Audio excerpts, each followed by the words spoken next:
ನಮ್ಮ ಅಜ್ಜಿಗಂತೂ ನಾವಿಬ್ಬರು ಮದುವೆ ಆಗಿ ಬಂದಿರೋದು ನೋಡಿ ಎಷ್ಟು ಖುಷಿ ಆಗುತ್ತೋ ಸ್ನೇಹ. ನಿಜವಾಗ್ಲೂ ನಾವಿಬ್ಬರು ನೋಡ್ಬಿಟ್ಟು ನಮ್ಮ ಅಜ್ಜಿಗೆ ನೋಡು ಎಲ್ಲಿಲ್ಲೂ ಸಂತೋಷನೂ ಆಗುತ್ತೆ. ಎಷ್ಟೋ ವರ್ಷಗಳ ಕನಸು ನಮ್ಮ ಅಜ್ಜಿಗೆ.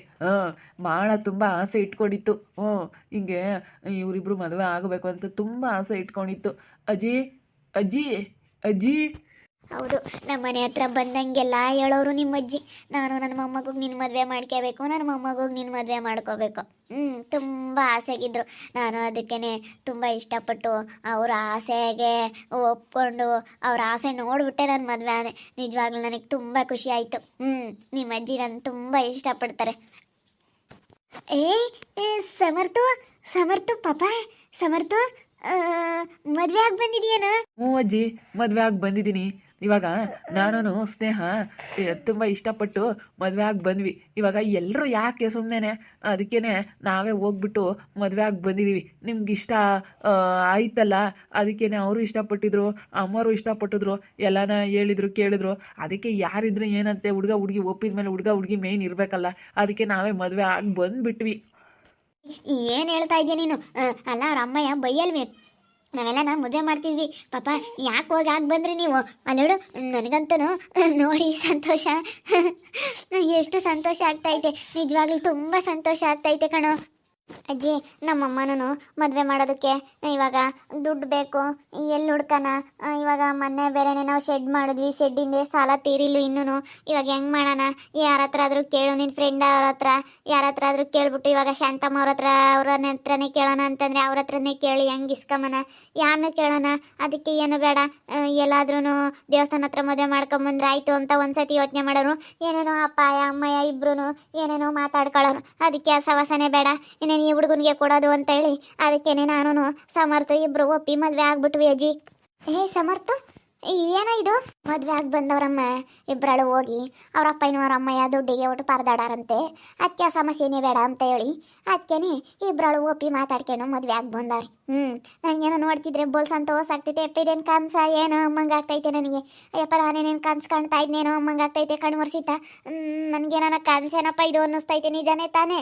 ನಿಜನೇ ಅಮ್ಮ, ನಿಜನೇ. ನೋಡಲ್ಲಿ ಇವರಿಬ್ರು ಮದುವೆ ಆಗಿ ಬಂದವ್ರೆ. ಅಲ್ಲ, ಅಕ್ಕಯ್ಯಗೂನ ಹೇಳ್ದೋ ಇಲ್ವೋ?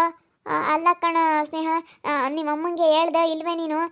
ಈ ರೀತಿ ಮದುವೆ ಆಗಿ ಬಂದರೆ ಇಬ್ರು ಅಲ್ಲ ಸ್ವಲ್ಪ ದಿನ ತಡೆಯೋದಕ್ಕಾಗ್ತಿರ್ಲಿಲ್ಲ, ಮದುವೆ ಮಾಡ್ತಾ ಇದ್ರು. ರಕ್ಷಿತಕ್ಕ ಮದುವೆ ಆಗಿ ಬಂದಿದ್ದಾರ ಇವರಿಬ್ರು? ನಾನು ನೋಡ ಸಂಗೀತ, ಮದುವೆ ಆಗಿ ಬಂದಿರೋದ ಇಬ್ರು? ಅಲ್ಲ, ನೀವು ಒಂದೆರಡು ದಿನ ಸುಧಾರ್ಸೋಕ್ಕಾಗ್ತಿರ್ಲಿಲ್ವಾ? ನಾವು ನಿಮಗೆ ಗ್ರ್ಯಾಂಡಾಗಿ ಮದುವೆ ಮಾಡಬೇಕು ಎಲ್ಲರೂ ಸೇರ್ಕೊಂಡು ಅಂತ ತುಂಬ ಆಸೆ ಆಗಿದ್ವಿ. ಇದೇನೋ ನೀನು ಮದುವೆ ಆಗಿ ಬಂದಿದ್ಯಾ? ಸುಮ್ಮನೆ ಚಿಕ್ಕಮ್ಮ, ಸುಮ್ಮನೆ ಯಾಕೆ ಖರ್ಚುಗಳು, ಸುಮ್ಮನಿರ್ರಿ ಅತ್ಲಾಗೆ. ಹಿಂಗೆ ಸಿಂಪಲಾಗಿ ಮದುವೆ ಆಗಿ ಬಂದಿದ್ದೀವಲ್ಲ ಅಷ್ಟೇ ಸಾಕು, ಸಿಂಪಲ್ ಅಷ್ಟೇ.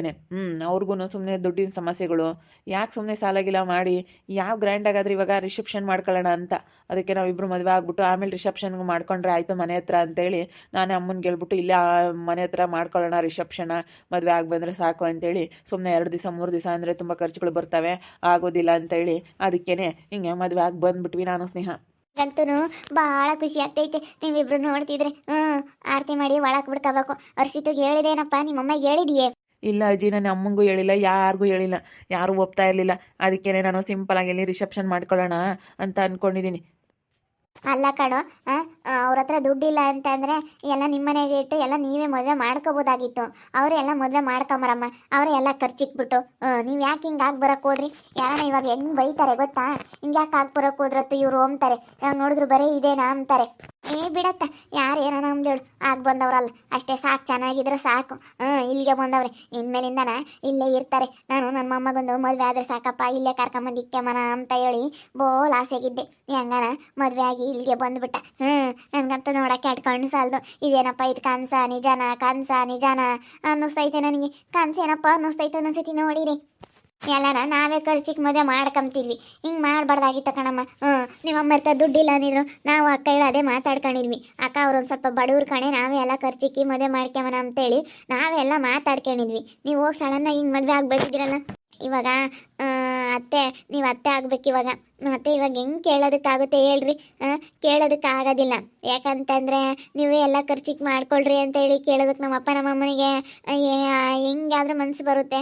ಏನು ಅನ್ಕೊಂತಾರೋ ಏನೋ ಅಂತ ಹೇಳಿ ಅವ್ರೊಂಥರ ಏನೋ ಮುಜುಗರ ಪಡ್ತಾರೆ, ಕೇಳೋಕ್ಕಾಗಲ್ಲ. ಅದು ಹೆಂಗೆ ಕೇಳ್ತಾರೆ ಹೇಳಿ? ಸುಮ್ಕಿರು.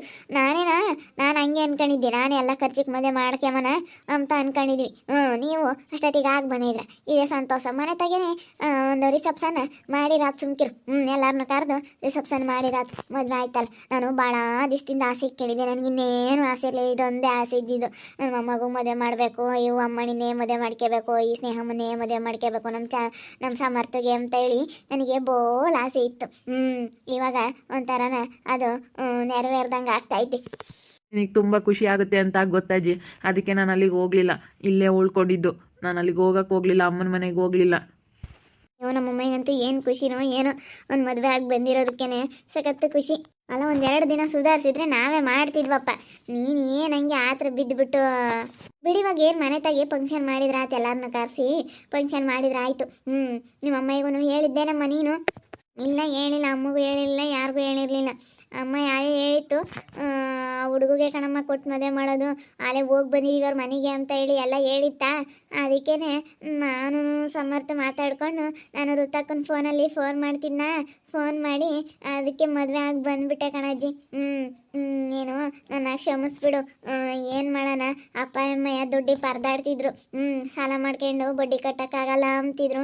ಅವ್ರು ತೆಗಿಸ್ಕೊಂಬರೋಣ, ಅವ್ರದ್ದು 2 ರೂಪಾಯಿ ಬಡ್ಡಿ, ಇವ್ರದ್ದು 3 ರೂಪಾಯಿ ಬಡ್ಡಿ ಅಂತ ಹೇಳಿ ಮಾತಾಡ್ಕೊಂಬರ.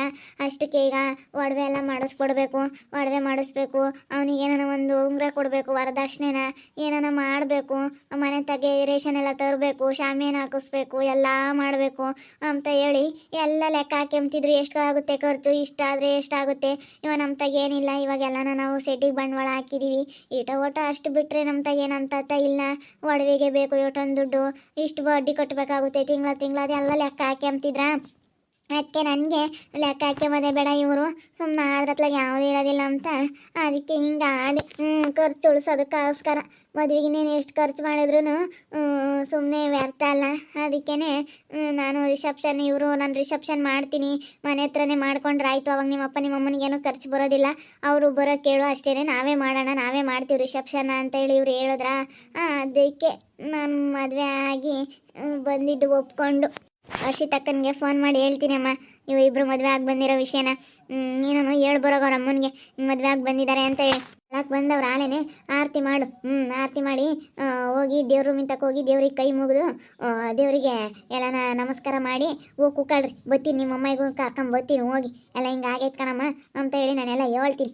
ನನಗೇನೋ ಭಾಳ ಸಂತೋಷ ಆಯ್ತು ಕಣಮ್ಮ ಕಲಮ್ಮ, ನನಗಂತೂ ಭಾಳ ಖುಷಿ ಆಯ್ತು ಅಂತ ಹೇಳ್ತೀನಿ. ನನಗಂತೂ ನಿಮ್ಮಿಬ್ಬರು ನೋಡ್ತಿದ್ರೆ ನನ್ನ ಮನಸ್ಸಿಗೆ ತುಂಬ ಖುಷಿ ಆಗ್ತೈತಿ. ಎಂಥ ಆಸೆನಕೈತೆ ಹಂಗೆ ಮಾಡಿಸಿದ ಜೋಡಿ ಆಗೈತಿ. ನಾನು ತುಂಬ ಆಸೆಗಿದ್ದೆ, ನಿಜವಾಗ್ಲೂ ಇದೆಲ್ಲ ಮದುವೆ ಆಗೋದಕ್ಕೆ ಏನಾಗುತ್ತೋ ಏನಾಗ್ಬೋದು ಅಂತ ಹೇಳಿ ಏನೇನೋ ಯೋಚನೆ ಮಾಡ್ತಿದ್ದೆ. ಹೆಂಗೋ ಇವರಿಬ್ರು ಮದುವೆ ಆಗ್ಬೋದವ್ರೆ ಒಪ್ಪಿ. ಸುಮ್ಮನೆ ಅವ್ರ ಅಪ್ಪರು ಅವರು ಎಲ್ಲನ ಸೆಡ್ ಮಾಡ್ಕೊಂಡು ಸ್ವಲ್ಪ ಸಾಲ ಮಾಡ್ಕೊಂಡಿದ್ರು. ಸೀಮೆಸುಗಳು ಜಾಸ್ತಿ ತಗೊಬಿಟ್ರು, ದೊಡ್ಡದಾಗಿ ಸೆಡ್ ಮಾಡಿದ್ರೆ ದೊಡ್ಡದಾಗೆ ಎಲ್ಲನ ಸೀಮೆಸುಗಳು ಎಲ್ಲನ ಜಾಸ್ತಿ ಮಾಡ್ಕೊಂಡಿದ್ದಾರೆ. ಅವೆಲ್ಲ 40-50 ಸಾವಿರ ಒಂದೊಂದು ಸೀಮೆಸುಗಳು ಎಲ್ಲ ಇಷ್ಟೊಂದು ತಗೊಂಡಿದ್ದಾರೆ, ಒಂದು 10 ತಗೊಂಡಿದ್ದಾರೆ. ತುಂಬ ಇವಾಗ ಅವರು ಸ್ವಲ್ಪ ಸಾಲ ಮಾಡಿಕೊಂಡು ಎಲ್ಲ ತಗೊಂಡಿದ್ದಾರೆ. ಅದು ಲೋನ್ ತಗೊಂಡಿರೋದು, ಲೋನ್ ಕೊಡ್ತಾರೆ ಹಸುಗಳಿಗೆ ಅಂತೇಳಿ ಅದನ್ನು ತೊಗೊಂಡು ಮಾಡ್ಕೊಂಡಿರೋದು, ಅದು ಸಾಲ ಐತೆ. ಅದಕ್ಕಾಗಿನ ಅವರು ಸ್ವಲ್ಪ ಹಿಂದೆ ಮುಂದೆ ನೋಡ್ತಾ ಇದ್ದರು. ಇನ್ನೊಂದೆರಡು ದಿವಸ ಬಿಟ್ಟು ಮಾಡೋದ ಏನು, ದುಡ್ಡಿನ ಬಗ್ಗೆ ಎಲ್ಲ ಯೋಚನೆ ಮಾಡ್ತಿದ್ರಲ್ಲ, ಅದೇ ಅದಕ್ಕೆ ಹುಡುಗಿ ಹಿಂಗೆ ಯೋಚನೆ ಮಾಡಿ ಋತು ಫೋನಲ್ಲಿ ಫೋನ್ ಮಾಡಿ ಹಿಂಗೆ ಮಾಡ್ಕೊಳ್ಳೋ ಆಗಿ ಬಂದಿದ್ದಾಳೆ. ನನಗೇನೋ ಇದು ಕನಸೇನಪ್ಪ ಅನ್ನಿಸ್ತೈತೆ, ನಿಜ ಅಂತ ಅನ್ನಿಸ್ತಾನೇ ಇಲ್ಲ. ಏನು ಮಾಡೋದು, ನೋಡ್ತಾ ಇರಿ, ಇನ್ನೇನು ಆಗ್ಬೋದಂತ ಮುಂದಿನ ಭಾಗದಲ್ಲಿ ನೋಡ್ತಾ ಇರ್ರಿ. ಹಾಗೆ ವಿಡಿಯೋ ಬಗ್ಗೆ ನಿಮ್ಮ ಅಭಿಪ್ರಾಯನ ಕಮೆಂಟ್ ಮಾಡಿರಿ. ಹಾಗೆ ವಿಡಿಯೋ ಇಷ್ಟ ಆಗಿದ್ರೆ ಲೈಕ್ ಮಾಡಿರಿ, ಶೇರ್ ಮಾಡಿರಿ. ಇನ್ನೂ ನಮ್ಮ ಚಾನಲ್ನ ಯಾರು ಸಬ್ಸ್ಕ್ರೈಬ್ ಮಾಡ್ಕೊಂಡಿಲ್ಲ, ತಪ್ಪದೆ ಕೂಡಲೇ ಸಬ್ಸ್ಕ್ರೈಬ್ ಮಾಡ್ಕೊಳ್ಳಿ. ಓಕೆ ವೀಕ್ಷಕರೇ, ಧನ್ಯವಾದಗಳು.